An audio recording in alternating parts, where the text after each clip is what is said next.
to go on all night, I'd say. I can imagine. I wish I was there. I wish you were too. Come on. Oh dear. Well, there's Mr. Rowe. How are you? Hiya, John. Can't hear you, Un John. unmute yourself, John. Well, hello everyone. Hello, Donald, Hello. King Louis, Maria, How's it going? and it's going well. And I Good, see good. we're already up and running. So, ladies and gentlemen, girls and boys and assembled company, welcome to the World Storytelling Cafe. And it is Friday, so it is stories for children of all ages from 0 to 100. And, well, I'm not saying that we have to pop our clogs by 100, possibly 110, 120, 130. I don't know. Wonders of modern science, but or good diet or something. Anyway, but we've got a wonderful teller tonight. I found her in a remote island in the middle of the Atlantic, and she was telling to a group of huge thousands. She was telling to thousands, literally on the side of a mountain, and she was telling, and they were all clapping and cheering and having a wonderful time. So without further ado, could we welcome Maria Gillen? Yay! Oh my goodness, it's so lovely to see you all, and to see everybody dialing in. And a special hello to Louis. So the last time I was talking to Louis, he was getting into the car to go for swimming lessons. And I'm sure now he's a perfectly fantastic swimmer. So hello, Louis. Lovely to see you. And it's amazing that you're always here when I'm here to tell stories. I love that about you. So tonight, John Rowe, I'm sitting on the edge of the Atlantic in Spanish Point in County Clare, and I'm at an Irish session house, and I'm going to have a few visitors with me tonight. So I have a lady from New York called Annie Lanzalato. So she's a New York Italian, and I have a beautiful singer from County Clare, Noreen Lynch. So they'll be coming in and out of the room. You won't see them, but I'll be here and I'll see them. So if it's all right with you, I'll call them in at the end of In Between Stories. Is that okay, John? I think that'd be wonderful. Let's have as many people. Let's crowd the room out. Let's crowd the room out and we get all the have cheering and singing and general partying, and exactly. we'll imagine we're in a 50s cottage with a shanaki, and you've just come to the village, and the whole village is crowded in. Well, this is, I'm just going to show you here. This is Annie Lanzalato. Hi, everybody. So Annie is from New York, and she arrived down to the Listowel Storytelling Festival in high style. And then she made a big hit in Cork City. She's been in Dublin, and now she's here in County Clare. And the stories are rushing between the two continents. It's amazing. And she's going to tell a kid's story in a minute. But for now, I'm going to start off the night, and I'm going to start. It's Samhain in Ireland, Iha Hauna. So it's the night of where the veil's thin and the Kyo rises and the magic mist rises up out of the sea, and all the edges of everything become soft, and shape-shifting happens. Shape-shifting happens in the Kyo in the magic mists. So I'm going to tell a slightly scary one to start. And it's because there's a big problem with the word banshee. I was telling Annie this. So in America, they spell it as one word, Banshee. and Hollywood have made it terrifying. But in Ireland, it's 2 words. It's ban, which means woman, and it's she, which means a tribe of fairies, the land fairies. So we've 2 tribes of fairies, the fairies of the land and the fairies of the sea, the Dina Mara.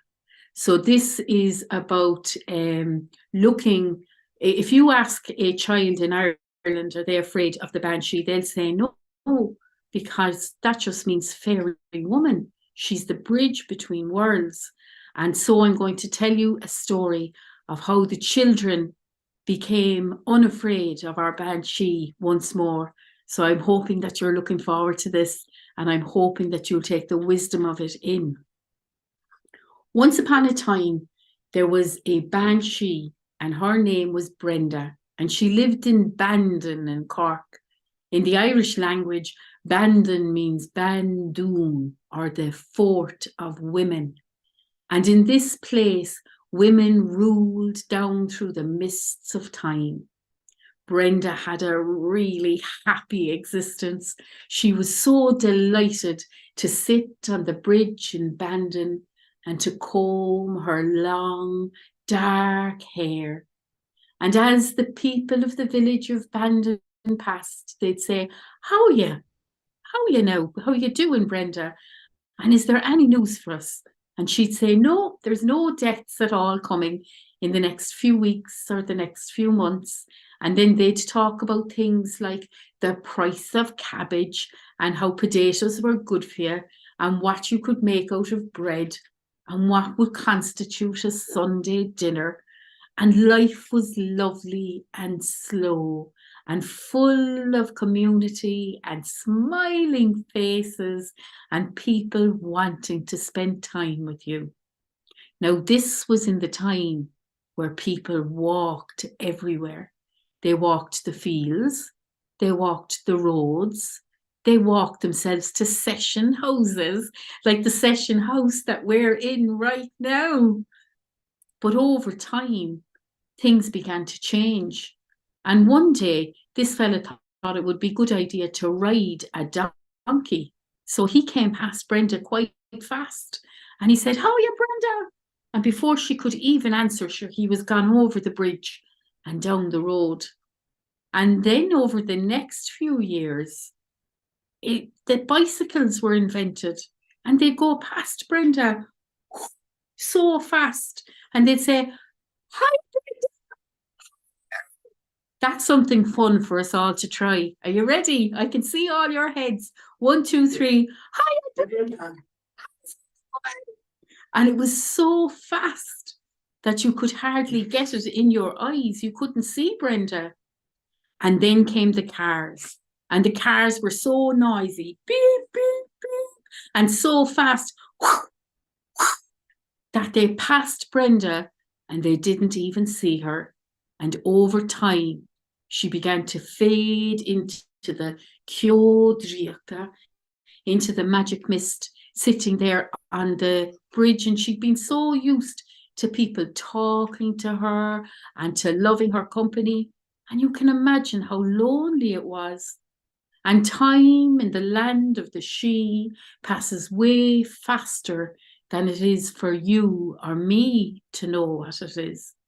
And one day, as Brenda was sitting up on top of the bridge in Bandon, 2 young children passed her. Their names were Leah and Ryan, and they were going to see their granny. And as they were passing, they said, Iha Hauna is coming up. I can't believe that Iha Hauna is coming up.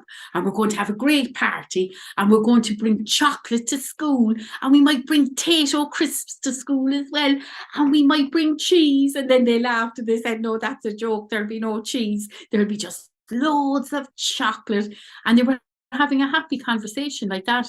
When the banshee of Bridget, she stuck her head out of the Ciodriacha and she said, how are you?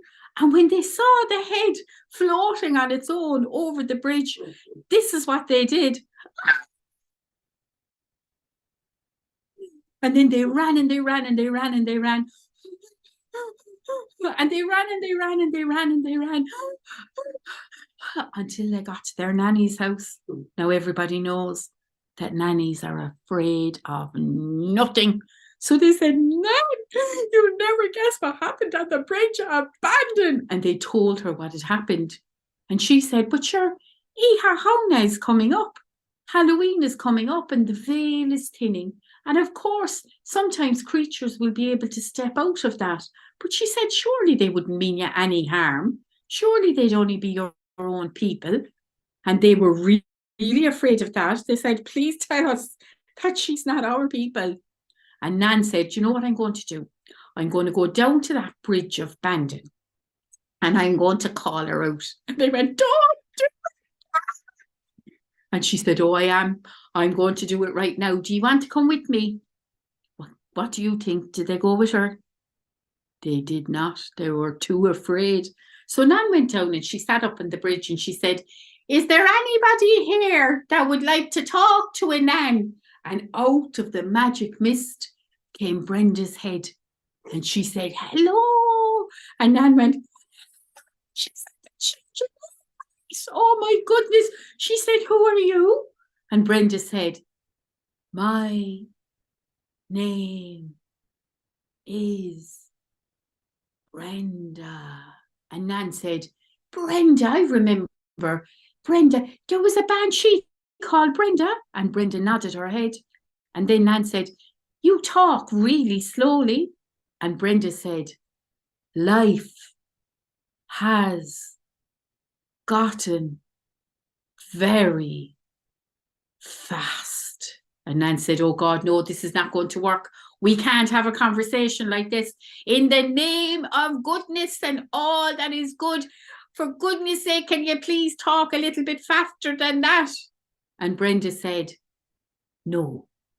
And Nan said, what are we going to do then? And then she had a great idea, because Nans always have the best ideas. She said, do you sing at all? And Brenda nodded her head.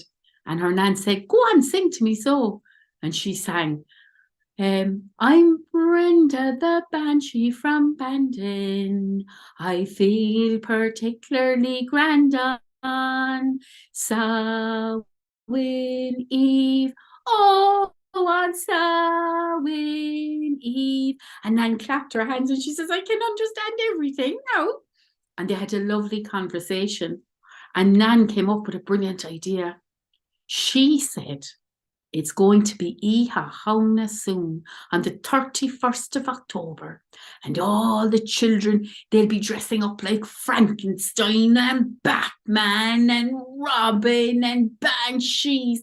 And nobody will know that you're the Banshee of Bandon on that night. We'll have our beautiful feast on the bridge of Bandon that night. So that's what they did. And all the children came. And Brenda, well, she sang to them. And the children, well, they sang back. And from that moment to this moment, they never again was afraid of the banshees. Isn't that a great story? Yay! Now I have a magnificent guest. I told you now that I was on the west coast of Ireland, and there is a very famous singer here. Her name is Noreen Lynch. Oh my goodness, wait till you hear the song that she has for you children. I've heard it. She sings it to children over in Australia, but I'm not going to tell you anymore. Instead, I'm going to introduce you to the lovely Noreen Lynch. Let's give the Zoom hand for her. Woo! Hi, Noreen. So this is Noreen. Great. I'm not a bit famous, lads. Take no notice. So now I'm going to come out of your way and let you sing a song there. Okay, am I okay like that? Yeah, perfect. Oh, it's lovely to be here. This is a lovely surprise. So Maria and her friends are here for a few days for tonight. And we said, sure, I'll join you for a song. So the song I'm going to share with you is called Shaheen Shaho. And that is literally a little Irish lullaby. And Shaheen Shaho is when you're rocking a baby to sleep in your arms. It's just a little lullaby that you'd sing. So about 10 years ago, my brother and his wife had a pub in Melbourne. I still have a brother living in Melbourne, actually. And so when they had a little baby, and so of course all all of us went out one at a time to meet my new nephew. And when we were there, I had this little Irish lullaby, Shaheen Shaho, that I would sing to him. And then when I was coming home on the plane home, I thought, it's hard for the grandparents because, you know, when somebody's far away, this was before Zoom, so 10 years ago. So they had Skype and they had to learn how to use Skype. And they used to love it because he was a really smiley baby. And whenever he smiled, they'd be singing and waving at him. So I put some English words with it. So what you have is a bit of English words and then the little lullaby in Irish and then some English words again. Does that make sense? So that's what I'm going to share with you tonight. And really the Irish words, probably to give you a sense of them, I won't translate the whole thing, but it's like, Shaheen Shaho, go to sleep, my little child. You're my precious jewel. You're my little part of the big world. So that's the image. I'll take care of you and I'll mind you. You're my little part of the big world. Here we go.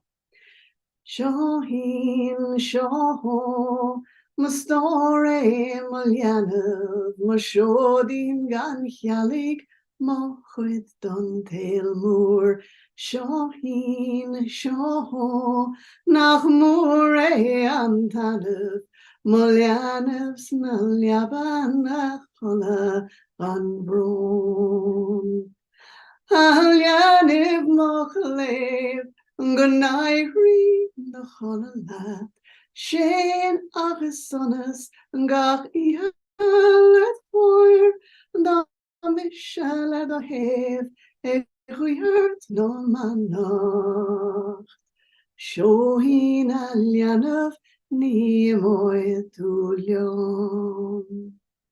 It's tea time in Melbourne, it's morning in Limerick, Jack's in his pajamas, we're Skyping good night. It's sunrise, it's sunset, time doesn't matter here. Wave to your grandma, kiss granny good night. Like the waves on the seashore, our love it pours over you. Like the sea hugs the shoreline, we hold you tonight. We're half in Australia and half here in Ireland. Distance is nothing when your smile is so bright. Shaheen Shaho, Mastore Muliana, Mashodin Gan Hyalig, Mohwid Don Tailmoor. Like the waves on the seashore, our love it pours over you. Like the sea hugs the shoreline, we hold you tonight. We're half in Australia and half here in Ireland. Distance is nothing when your smile is so bright. Oh, Noreen! Shin go hauling fad. That's absolutely beautiful. It's lovely to share with you. And Maria is beloved here in Ireland, as I'm sure you well know. And she travels the length and breadth of the country and the entire continent and the world, really, sharing stories. So she comes here sometimes to Spanish Point, and I'm delighted that you're here tonight. Oh, lovely. Thank you very much. No, we're full of heart here tonight. We have a beautiful session after this, and we're celebrating the homecoming of one of our sons. He's living in France now, and he speaks fluent French, Irish, and English. It's absolutely amazing. So I'm going to tell you another small little story now. And then once that story is done, I'm going to introduce you to Annie Lanzolotto, all the way from New York in America. Are we excited? Very excited. Very good. So I was talking to young tellers and I was saying, what story can you tell me? And they reminded me of this beautiful story, and it's the time of year for it because the Ceodriachta is rising like thick, beautiful pastry out of the earth at the moment. It's so thick that you could nearly cut it with a knife and eat it.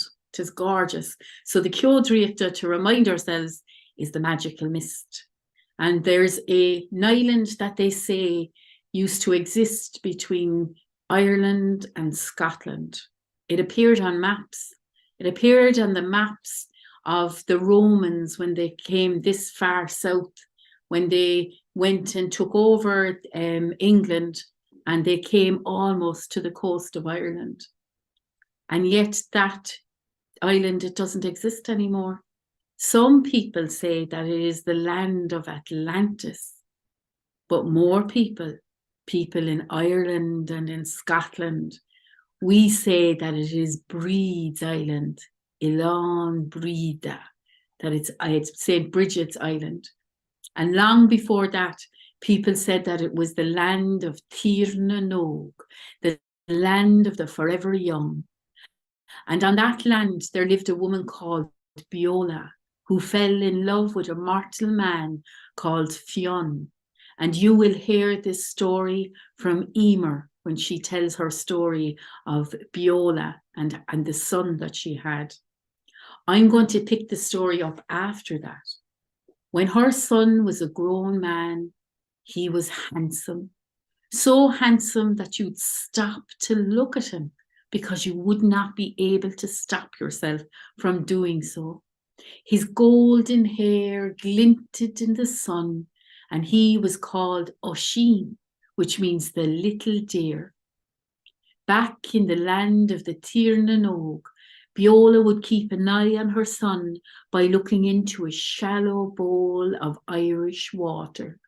And when she looked in this water, she could see him running and jumping and shouting to the sky in the land of Kiri, in the land of Kerry. And he would always stop by this magic tree, a white thorn tree. And very near it, there was another magical tree, a yew tree. When you have two trees like this together, often there is a portal to another world. And he would find himself there and transfixed. And meanwhile, his mother, looking into the water, the only way she could see him, became prouder and prouder of her handsome, kind, empathic son. But looking over her shoulder, there was another woman, a younger woman, a woman called Niamh, Niamh of the She, Niamh of the fair folk. She was beyond peer here in Éire. She was so beautiful that to look at her long hurt your eyes but gladdened your heart. And she begged her father to let her go once to the land of Éire. And he said, when you come back, you will have to marry. And she said, it is to Éire I'm going to find a husband. And he thought to himself, no mortal man will come back with her. So she asked for the Capel Bonamara, the white horse of the sea. This horse is not made of blood and bone and marrow. Oh no, this horse is made of sea and spray and spirit and can walk both worlds. She got up on the back of the Capel Bon and she floated across the Irish Sea to the edge of Éire, where the Ishka or the water kisses the land. Shh.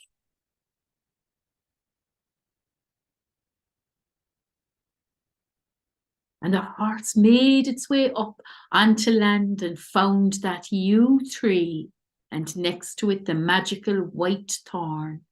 And in between them, looking out to sea, as if he was remembering the stories his mother had told him, was the beautiful man Oisin. When he saw this beautiful woman, this vision on horseback, he said, who are you to be here? Surely you're not of the Éire, you're not of this land. And she said, I am not. And if you're not afraid, you can come and visit my people. I'd love to, he said, being full of adventure. And she said, but we will be going to a mystical place, a magical place and time place different there. I'll come, he said, I'll come, I'd love to meet your people. Little did he know that one of her people was his mother, Biola. So he jumped up behind her on the white copple bawn and the white horse, and they went to across the sea once more to the land of Tiernan Og. They went behind the misty curtain, and there he feasted, and there he sang, and there he danced, and there the sun shone ever bright. But after a while he began to long for his own home. He began to see his father's face in his dreams calling him. He began to imagine his mother, his wife, the wife of his father, calling for him. She had always looked after him so well, even though he had not been born to her. And he began to beg Niamh to go home to the land of Éire. I can't let you do it, she said, for time has marched on. Sure, I've only been here 3 days, he said. 3 days in the land of the forever young, in the land of Tiernan Og. Time marches different here, she said.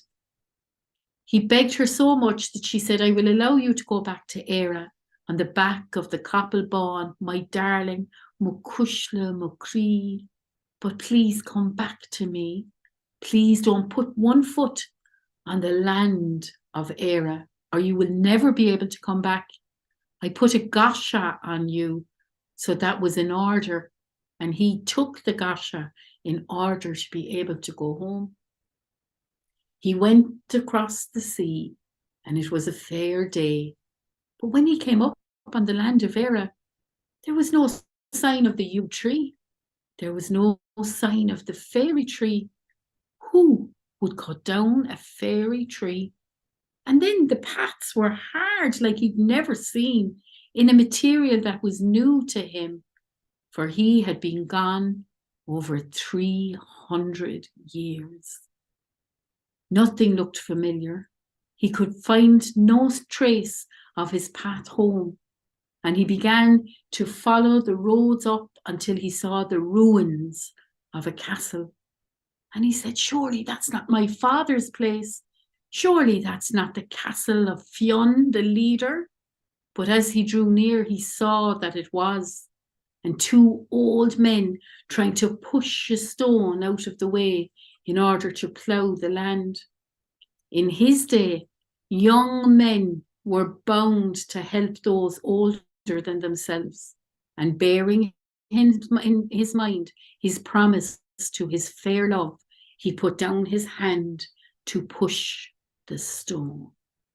And even though his strength was great, the strength of the leather around the saddle was not, and you could hear the snap, the crack of the saddle strap as he fell forward, fell right, and landed on the ground. Before the eyes of the old men, his skin sagged, his eyes fell back in his head, and he became instantly old, his beautiful golden hair turning first grey, then white, then gone. His skin becoming dust and flying away on the winds of Éire.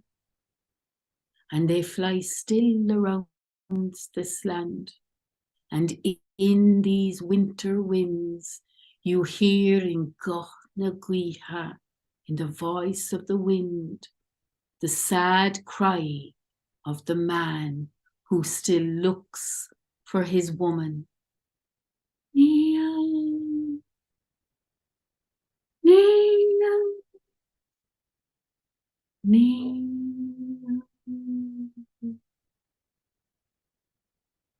And that is the story of Oisin and Niamh. And it was told to me by a 10-year-old only last Wednesday. And I thought that's well worth telling again. I hope you think so too. And now it's time. Now it's time to introduce you to the lovely Annie Lanzolotto. She's been telling us amazing stories about the games that children play over there in New York. But I'm really looking forward to hearing a children's story from Annie. Here she is. Once upon a time, in a place that was a small island that was just a volcano, so that the people lived, each of them on the side of the volcano, and they couldn't see each other. There was a sultan, and he lived in a village called Kaltalnisa, Castle of the Women. And the sultan had everything he wanted. And at night, he would look at the skies, and he would think about how the earth spins, and how the earth seems to spin more in the center of it along the equator. But it's really an illusion, because the earth is spinning at the same rate. And he would think about all these philosophical things. Where did the waters come from? Where did they go? Where did the winds come from? Where did they go? Even though the waters seemed to meet, to come to the shore, he knew that elsewhere they were coming to other shores in the opposite directions. So he asked, what happens in the middle? Where does the water change direction so that it always seems to be coming toward me, wherever I am on land? How is that possible? And one day, a big bee bit him behind the ear, and the sultan fell into a deep sleep for 3 months, and he was sweating every night, so that the people of the town came around, and they fanned him, and they put clean sheets over him, and they talked to him. And in his dream state, the winds each sang him a song.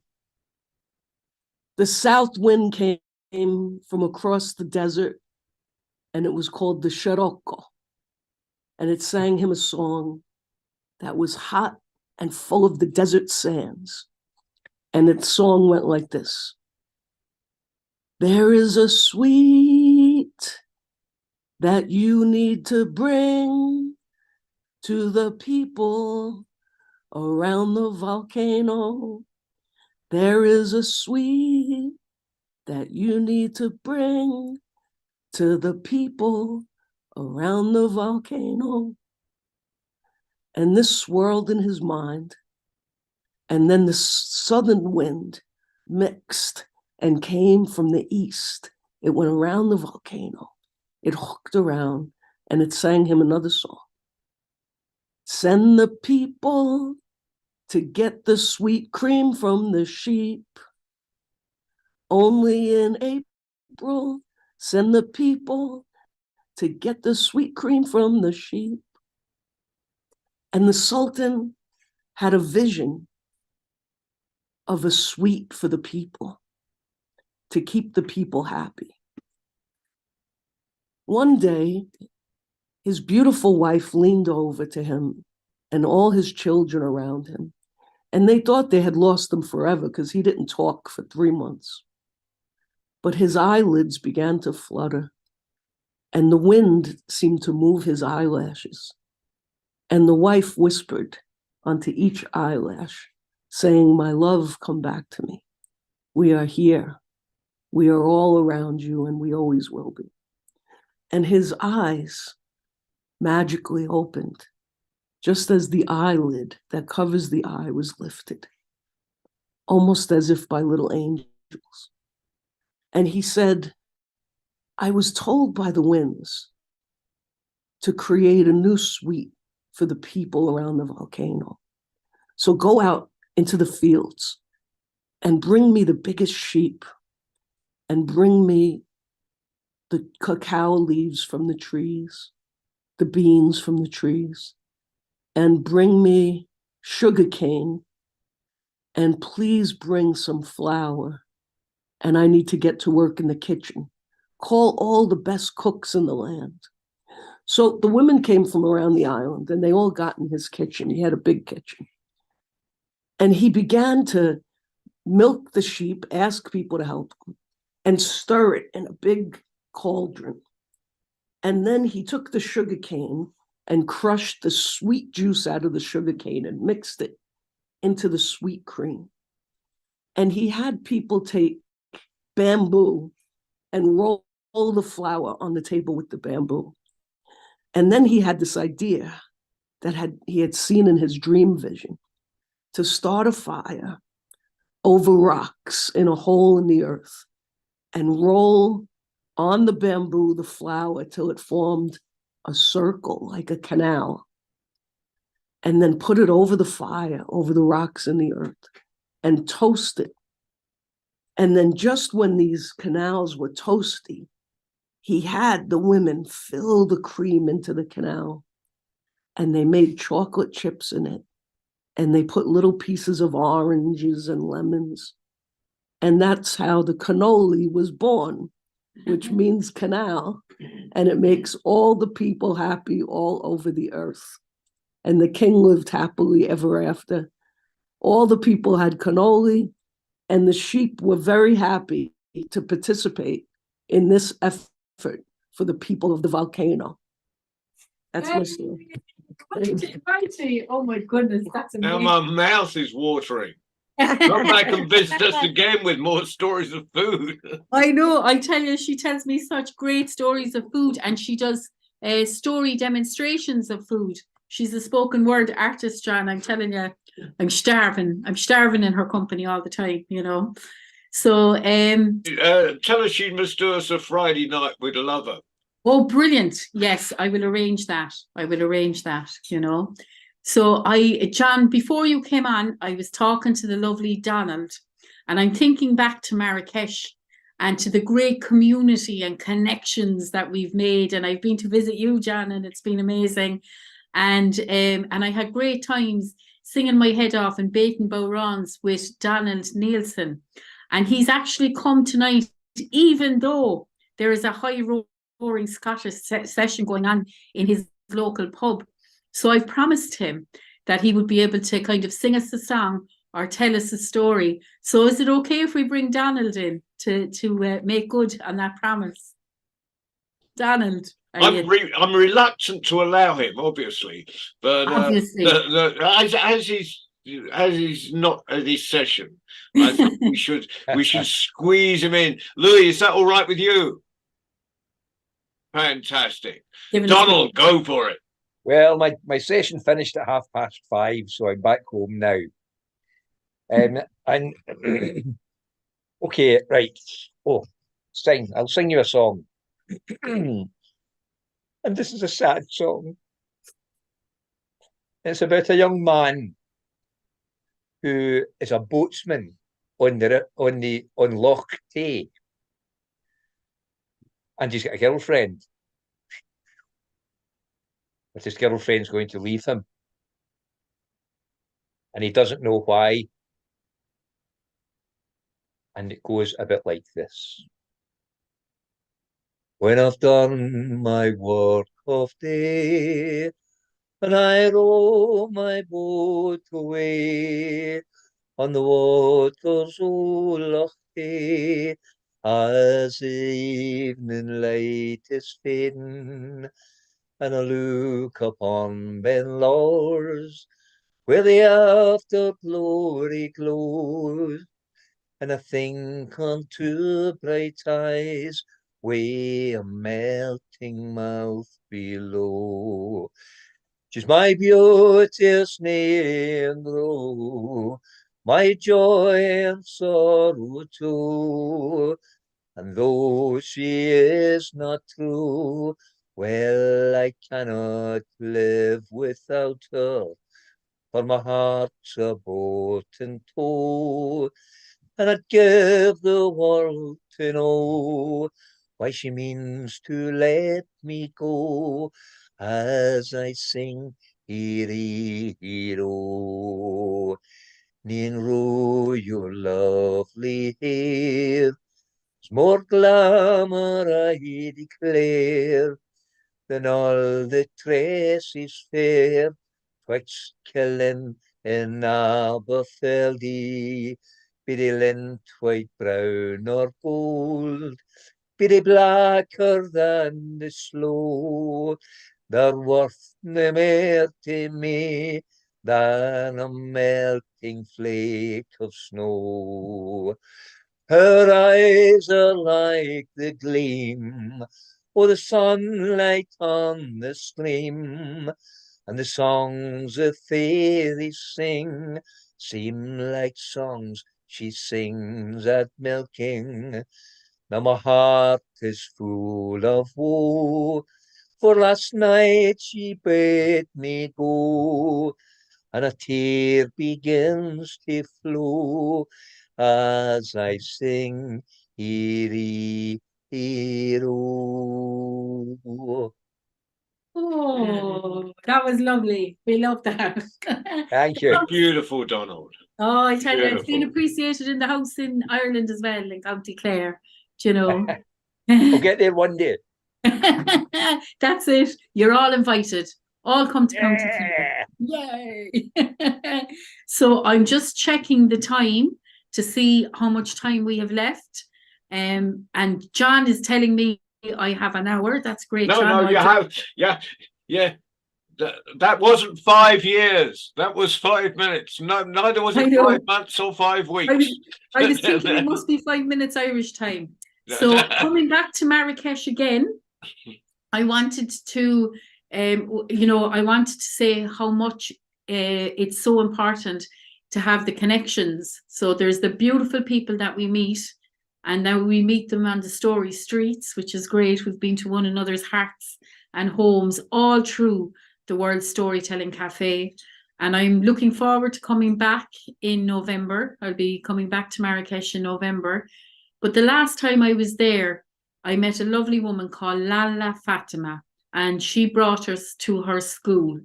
And at her school, we co-created stories. And this is the story that the beautiful young people and I made together. And I just feel so privileged to be part of this beautiful community. And I'm delighted to always be asked back by John. And there's no threats in the background. There's no threats. Don't mind what he tells you. He just opens his big old heart and he invites us back, kind of time after time. So putting the memory mining together, we mined memories from people. What were their favorite things and what were their most fearful things? And then we wove these things into a story. So this story is part Marrakesh, it's part Irish, and it's all our wonderful community of the World Storytelling Cafe. And there's going to be many more beautiful stories to come out of this mechanism. Once upon a time, in a beautiful place that lands somewhere between Ireland and Marrakesh, there is an island that's bathed in sun, where the people are happy and the birds sing beautiful songs down from the tall, tall, magnificent trees. And in between the trees, a stream sings. The stream is called Ishka. And Ishka happens to be the Irish word for water. She gurgles and swings and swims all through those trees. And the people of this place, they come out to greet her. They come out to meet her. They come out to swim in her waters, to drink and to sing back in thanks to her. But over time, some of those trees were cut down, some out of necessity to make houses for the people. But then, more frivolously, they were cut down just because. And over some more time, there was no trees, and the river was sad and sang sad songs. And the people stayed in their wooden houses, and they did not come out to sing or to be with Ishka. And she began to leave that land. She began to let one tendril of her hair move down through the parched land. But because the people did not sing, she did not come. And there was one woman there. Her name was Fatima.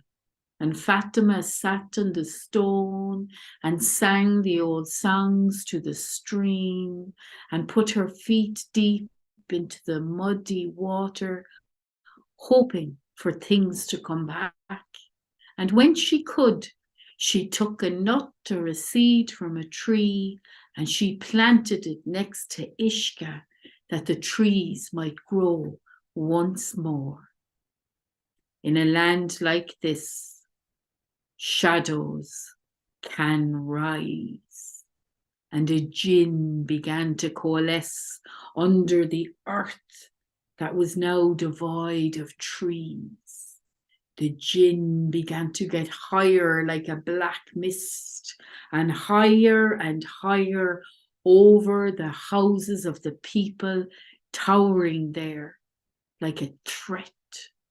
And over time, this black mist coalesced, and the earth got more parched, and there was less sign of Ishka.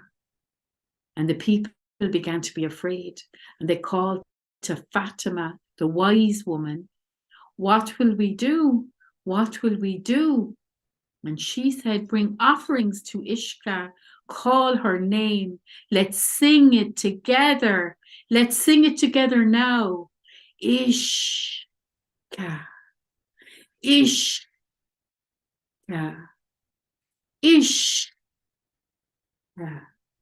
And Ishka heard their cries and began to send more of her life-giving water down the old ancient channel that had been the stream.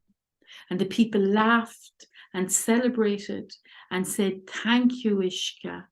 Thank you so much for coming back."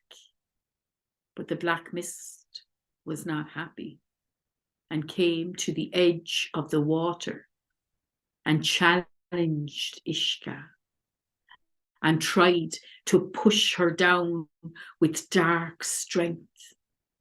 But the songs of the people and the old stories and the laughing children brought a soft strength that allowed the mist of Ishka to rise, to be as high as the dark spirit of the jinn, and he began to recede back to that place from where he came.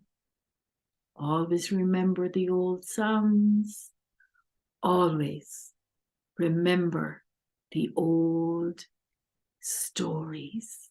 And from these, we can weave new ones like this.